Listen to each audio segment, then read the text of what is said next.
MDH ಚನ masala. ಈಗ ಕಡಲೆ ಇರಲಿ, ಹಲಸಂಡೆ ಬೀಜ, ಕಪ್ಪು ಕಡಲೆ ಅಥವಾ ಬಿಳಿ ಕಡಲೆ, ಎಲ್ಲವೂ ಸ್ವಾದಿಷ್ಟವಾಗುತ್ತೆ. ಪಾಕಿಸ್ತಾನಕ್ಕೆ ಜೈ ಅಂದ್ರೆ ಅಲ್ಲೇ ಎನ್ಕೌಂಟರ್ ಮಾಡ್ತೀನಿ ಅಂತ ಯತ್ನಾಳ್ ಗುಡುಗು. ಬಿಜೆಪಿಯವರು ನನ್ನ ತಗೊಳ್ಳದಿದ್ರೆ ಹೊಸ ಪಾರ್ಟಿ ಕಟ್ತೀನಿ ಎಂದ ಹಿಂದೂ ಹುಲಿ. ಜಾತಿಗಣತಿಯ ಮರು ಸಮೀಕ್ಷೆ ಬಗ್ಗೆ ಇಂದು ಸಿಎಂ ಸುದ್ದಿಗೋಷ್ಠಿ. ಹೇಮಾವತಿ ಲಿಂಕ್ ಕೆನಾಲ್ ಕಾಮಗಾರಿ ವೀಕ್ಷಿಸಲಿರುವಂತಹ ಡಿಸಿಎಂ ಡಿಕೆ. ಎಲ್ಲವನ್ನ ನೋಡೋಣ ರಾಜಕೀಯ ನ್ಯೂಸ್ ಟಾಪ್ ನಲ್ಲಿ. ಪಾಕಿಸ್ತಾನಕ್ಕೆ ಜೈ ಎಂದು ಧ್ವಜ ಹಾರಿಸಿದ್ರೆ ಅಲ್ಲೇ ಎನ್ಕೌಂಟರ್ ಮಾಡ್ತೀವಿ. ಕರ್ನಾಟಕದಲ್ಲೂ ಯೋಗಿ ಆದಿತ್ಯನಾಥ್ ಮಾದರಿ ಆಡಳಿತ ಬರಲಿದೆ ಅಂತ ಶಾಸಕ ಬಸನಗೌಡ ಯತ್ನಾಳ್ ಹೇಳಿದ್ದಾರೆ.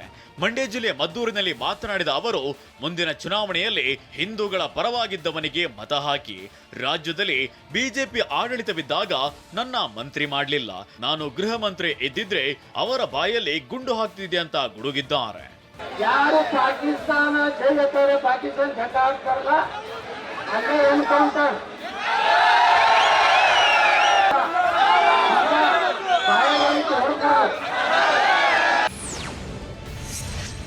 ಮುಂದಿನ ವರ್ಷ ಗಣೇಶ ವಿಸರ್ಜನೆಗೆ ನಾನೇ ಮದ್ದೂರಿಗೆ ಬರ್ತೇನೆ. ಕಲ್ಲು ತೂರಿದ ಮಸೀದಿ ಮುಂದೆಯೇ 1 ಗಂಟೆ ಕುಣಿಯೋಣ ಅಂತ ಬಸನಗೌಡ ಯತ್ನಾಳ್ ಹೇಳಿದ್ದಾರೆ. ಇಲ್ಲೂ ಯೋಗಿ ಆದಿತ್ಯನಾಥ್ ರೀತಿ ಆಡಳಿತ ತರುವುದು ನನ್ನ ಗುರಿ. ಹಿಂದೂಗಳ ಪರ ಗಟ್ಟಿಯಾಗಿ ಮಾತನಾಡ್ತೀನಿ ಅಂತ ಬಂದಿದ್ದೀರಿ.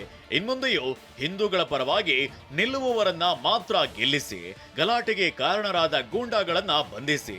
ಇಲ್ಲದಿದ್ರೆ ಮದ್ದೂರಿನ ಜನರೇ ಅವರಿಗೆ ಬುದ್ಧಿ ಕಲಿಸ್ತಾರೆ ಅಂತ ಹೇಳಿದ್ದಾರೆ. ಭಯೋತ್ಪಾದನೆ ಮಾಡೋರು ಅವರೇ. ಈ ದೇಶದ ಅನ್ನ ತಿಂದು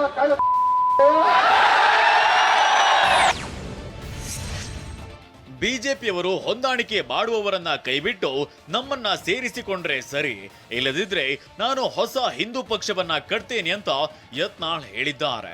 ಮುಂದಿನ ಬಾರಿ ಮಂಡ್ಯ, ಮೈಸೂರಿಗೆ ಪ್ರವಾಸ ಮಾಡ್ತೇನೆ. ರಾಜ್ಯ ಬಿಜೆಪಿಯವರು ಹೊಂದಾಣಿಕೆ ಮಾಡಿಕೊಂಡಿದ್ದಾರೆ. ಪ್ರತಾಪ್ ಸಿಂಹ, ನಾವು ಹಿಂದೂಗಳ ಪರ ಗಟ್ಟಿಯಾಗಿ ಮಾತನಾಡ್ತೇವೆ ಅಂತ ಹೇಳಿದ್ದಾರೆ.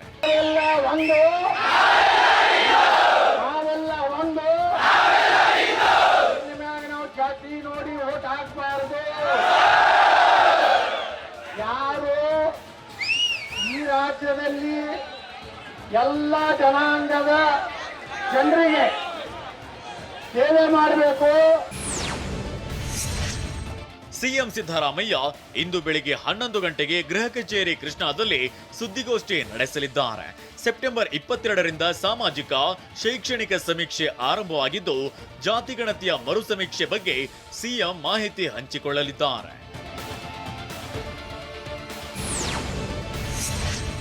ಇಂದು ಹೇಮಾವತಿ ಲಿಂಕ್ ಕೆನಾಲ್ ಕಾಮಗಾರಿಯನ್ನ ಡಿಸಿಎಂ ಡಿಕೆ ಶಿವಕುಮಾರ್ ವೀಕ್ಷಿಸಲಿದ್ದಾರೆ. ತುಮಕೂರು ಜಿಲ್ಲೆಯ ಹೇಮಾವತಿ ಲಿಂಕ್ ಕೆನಾಲ್ ಸಾಕಷ್ಟು ವಿವಾದ ಸೃಷ್ಟಿಸಿತ್ತು. ಬೆಳಿಗ್ಗೆ 10 ಗಂಟೆಗೆ HALನಿಂದ ಹೆಲಿಕಾಪ್ಟರ್ ಮೂಲಕ ಪ್ರಯಾಣಿಸಲಿದ್ದು, ಮಧ್ಯಾಹ್ನ ಶಿವಮೊಗ್ಗದ ಭದ್ರಾ ಡ್ಯಾಂಗೆ ಬಾಗಿನ ಅರ್ಪಿಸಲಿದ್ದಾರೆ.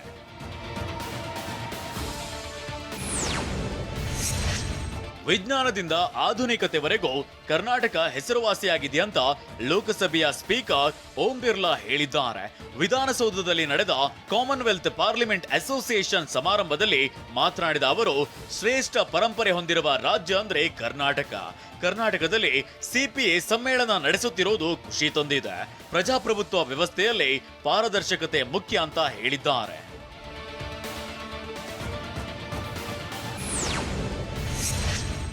ಭಾರತದಲ್ಲಿ ಪ್ರಜಾಪ್ರಭುತ್ವ ಹೊಸದಲ್ಲ, ಅದು ನಮ್ಮ ನಾಗರಿಕತೆಯ ಭಾಗ ಅಂತ ಸಿಎಂ ಸಿದ್ದರಾಮಯ್ಯ ಹೇಳಿದ್ರು. ವಿಧಾನಸೌಧದಲ್ಲಿ ನಡೆದ ಸಿಪಿಎ ಸಮಾರಂಭದಲ್ಲಿ ಮಾತನಾಡಿದ ಅವರು, ಬುದ್ಧನ ಕಾಲದ ಸಭೆ, ಹಳ್ಳಿಗಳಲ್ಲಿನ ಚರ್ಚೆ ಪ್ರಜಾಪ್ರಭುತ್ವಕ್ಕೆ ಬುನಾದಿಯಾಗಲಿದೆ. ಬಸವಣ್ಣನವರ ಅನುಭವ ಮಂಟಪವೇ ನಿಜವಾದ ಜನರ ಸಂಸತ್ತು ಅಂತ ಹೇಳಿದ್ದಾರೆ.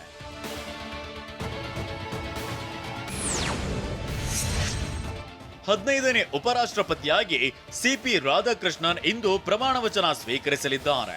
ರಾಷ್ಟ್ರಪತಿ ಭವನದಲ್ಲಿ ಬೆಳಿಗ್ಗೆ 10 ಗಂಟೆಗೆ ಪದಗ್ರಹಣ ಕಾರ್ಯಕ್ರಮ ನಡೆಯಲಿದ್ದು, 15ನೇ ಉಪರಾಷ್ಟ್ರಪತಿಯಾಗಿ ರಾಧಾಕೃಷ್ಣನ್ ಪ್ರಮಾಣ ವಚನ ಸ್ವೀಕರಿಸಲಿದ್ದಾರೆ.